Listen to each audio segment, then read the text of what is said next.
Hey guys, welcome back to Real Housewives Recaps. Today we're talking Real Housewives of Potomac, Season 7, Episode 1, Spring Awakening. You guys, I'll be honest with you, I love Potomac, and for whatever reason, weird priorities I guess, I stepped away from it last season. As you may or may not know, I was a huge Monique fan, so when she left, I kind of just... took a year off, but I decided to come back, and I'm excited to be back. It's like a warm hug. It's so good, and I'm so happy. I'm happy to pick it back up. I'm happy to talk about it. We're just going to see. I figured we'd start with episode 1, and if you guys are into it, we'll keep going, and if not, we'll find something else. But I miss this show. I had a funny relationship with this show in that I came to it late, and so I think I picked it up the second season maybe. I had to go back and watch the first season, and at first I was head over heels in love with Gizelle. So my earlier recordings, you'll hear that, and then you hear me fall out of love with Gizelle and instead fall in love with Karen. So you'll hear that too, but here we are. I love them all, mostly. I have a fraught relationship with Candiace. I am just not a fan of Candiace. Gizelle, I understand her role with the show and what she brings, but I hate saying I'm not a fan. I don't know. I kind of fell out. I kind of see her more clearly now. I'll just say that. Same with Robyn. I just don't know what Robyn brings to the show besides her handsome husband, ex-husband, fiance, whatever he is this week. I don't really know what Robyn brings, but I don't know. It sounds like I'm criticizing everybody. I'm not. I love Ashley, even though she's crazy. And we'll get into the LLC of it all. I love Karen now, and the more, I guess after season 3, I started to love Karen. Glad to see her again. And I really don't know much about Mia. She was coming in as I was exiting, so I don't know much about Mia. I get a weird vibe off her from this episode. Hello, Kim Zolciak. And I wasn't the biggest Wendy fan. So I'm going to start fresh with Wendy and see, maybe she just came on strong. I think it was her first season as I was dipping out, so maybe she just came on strong. But all right, let's get into this episode and talk about our thoughts. I gotta say, what I love about Potomac, several things. These are the most beautiful women. I find myself just staring at them because they're gorgeous. Like, look at this photo, this cast photo. I don't think I've ever seen a cast photo where I think, damn, they're all gorgeous. And I would seriously take any one of these dresses, any one of them. They're all gorgeous. Usually there's, like, you have a cast photo, there's a flop or two in the bunch, or 3. But not in this one. Every dress I love. I love this photo. They look gorgeous. The other thing that I love about Potomac is they bring the funniest lines. I found myself taking notes on my computer and just laughing as I was typing some of this stuff up. Like, we just sat through Karen's... See, I can't even say it. Karen Spring Fling. Celebration of Life Taco Party. What? What is that? What is that, and how do I get invited? I want to go to a Celebration of Life Taco Party. I'm sorry. I'm going to be crass for a second. All I can think of is vagina. Celebration of Life Taco Party sounds like a vagina party. How about also... Okay, I hate Michael Darby. I think he is disgusting. How about when... Oh my God, I'm going to die. Okay, when Ashley says she got a coochie craving for Michael, and Karen suggested, no girl, you just need a bag of chips. I'm with Karen. Eat your bag of chips. Ignore Michael. Ugh. And then, again, I'm not a Candiace fan, but I cracked up when Candiace said she wants to get to know Ashley, excluding her, and I quote, crusty ass-grabbing husband. How good was that, crusty ass-grabbing husband? All right, we also got a preview at the beginning of this episode where somebody calls somebody a crater-faced bitch, and I think Mia asked, does a frog have a watertight asshole? Oh my God, you guys. That should be the name of my memoir. Okay, so we start out they're at a brunch with the most beautiful cherry blossom trees ever. They're at a picnic. We find out Ashley's been on TikTok. She says she's getting a divorce from Michael Darby. I don't know if that's true. I don't understand her. I look at her and think, you're the most beautiful woman in the world. How are guys not falling all over themselves to be with you? And you pick Michael? He is crusty ass grabber, to quote Candiace. What else? Karen and Ray. She says that she's 17 years younger than Ray. And Gizelle points out, well, it was 14 years. Now it's 17 years, which I kind of love. They bring up Mia. So I have some thoughts about this. Mia apparently has been posting about her medical stuff. This one's hard. It's hard to go into. I can tell you my honest thoughts is I don't think you should post about medical stuff, but that's me. I know some people find it cathartic. I personally do not understand it, especially when you don't know what you're dealing with. But again, that's me. She can do what she wants.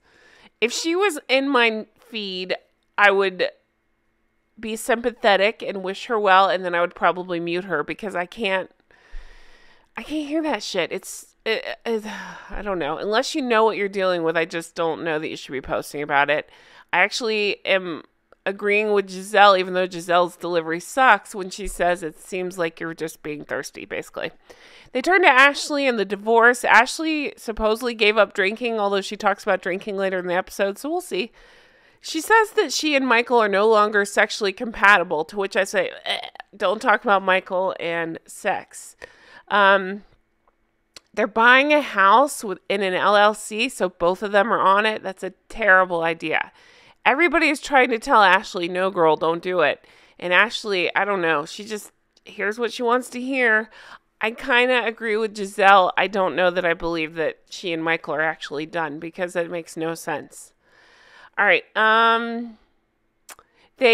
Karen brings up the Spring Forward party and she talks about invitations. We get flashbacks to her singing Telegram. That was the last season I watched. I found that very funny.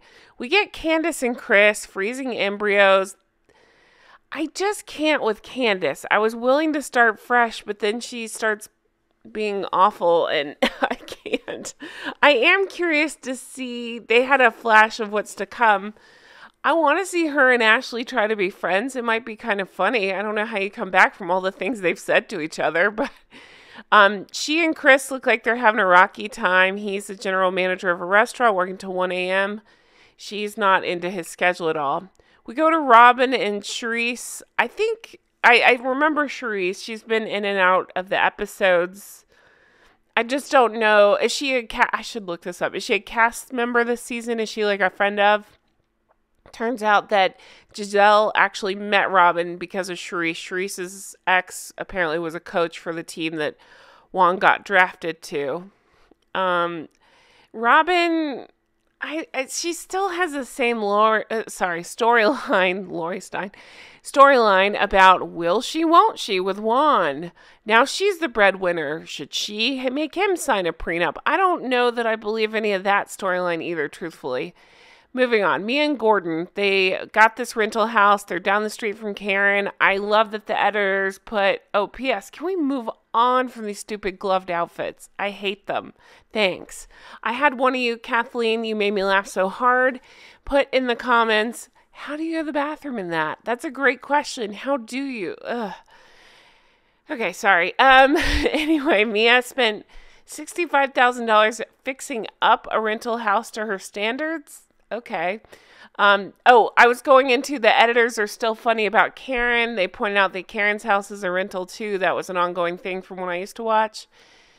I don't know. We'll see. We'll see about Mia. How about that? Wendy goes to meet Peter Thomas. Of course, we know him from Real Housewives of Atlanta.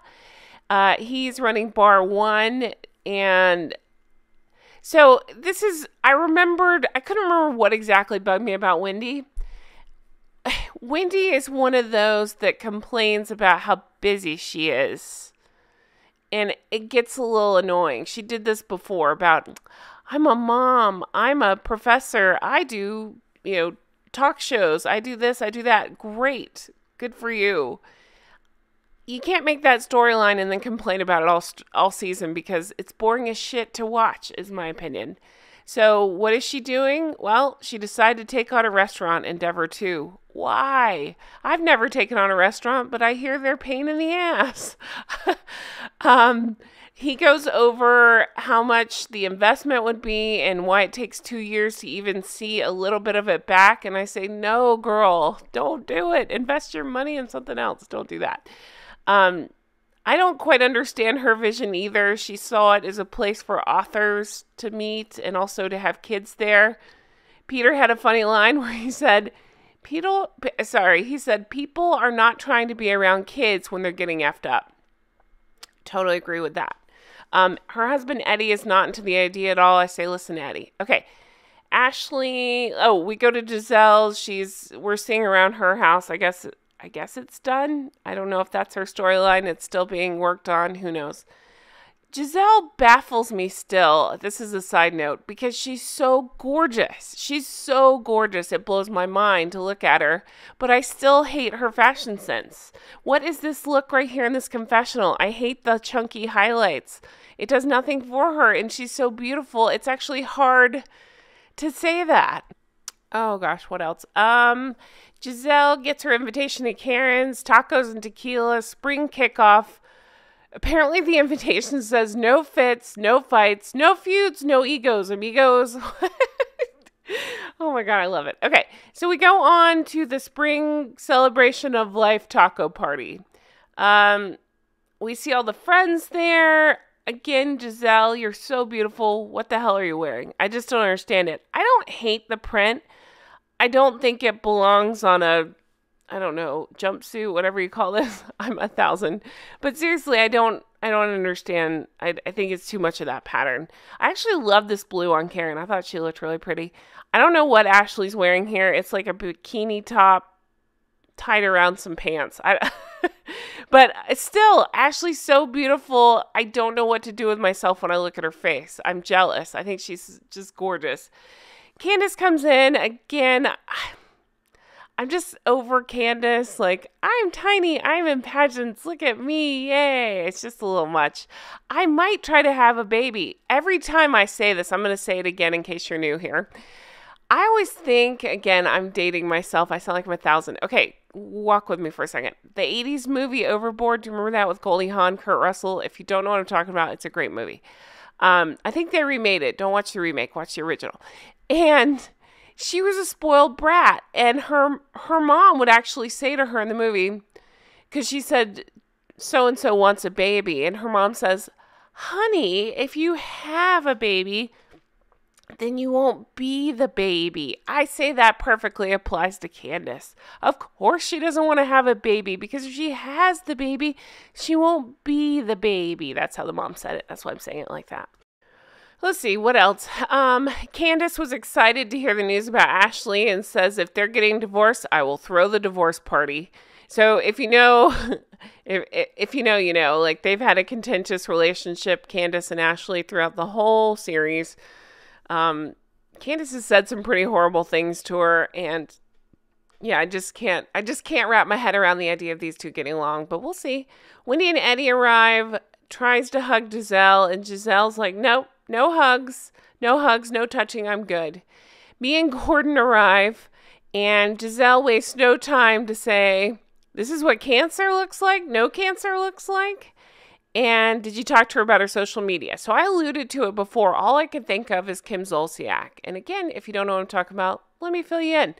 Real Housewives of Atlanta. What was it? Season 2, I think? One of the early seasons.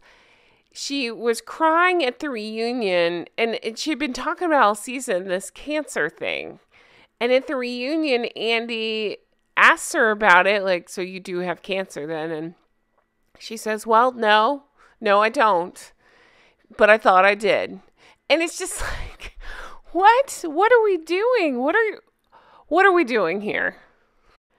So it just reminds me of the Lisa Rinna of it all. Again, Lisa Rinna said if I don't get this out about Kathy Hilton, I'll be holding it in. It'll make me sick. And then she brings up cancer.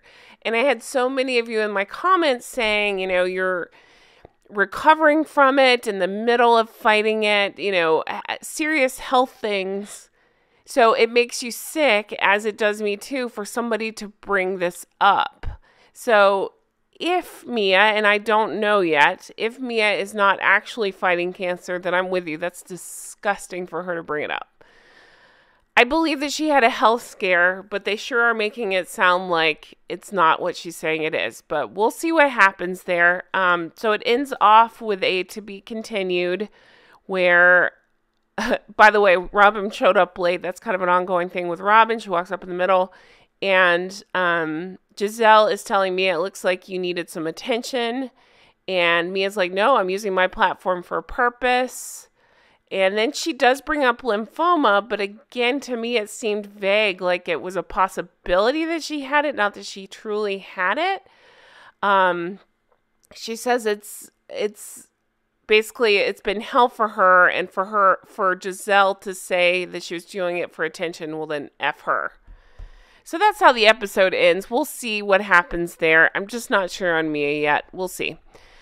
What else? I think that's it. I need to know your thoughts on this one. Are you watching? Do you feel the same as me? What are your thoughts? Who's your favorite? Who's your least favorite? Who's bugging you already? Are you excited for the season? Do you think Ashley and Michael are actually split up? What about when, oh God, I'm saying it again, when Ashley said her coochie had a craving for Michael. I seriously got nauseous when she said that. Oh my God. So much. Anyway, guys, thanks for sticking with me. Thanks for being here. I appreciate it. I hope you enjoyed the recap. If this is something you want to stick with, let me know in the comments and we'll see. Thanks so much. I hope you have a wonderful day. Check out my other videos. So much going on right now. Also, check out my Patreon, patreon.com/Real Housewives Recaps, where you can find my deep dives on episodes of Sex and the City. For $5 a month, you get my whole catalog that I've released so far, and you get an episode a week. Every Friday, I put out a new episode, so 4 episodes a month. So, guys, thanks so much for everything. Hope you have a fabulous day, and I will talk to you again soon. Take care. Bye-bye.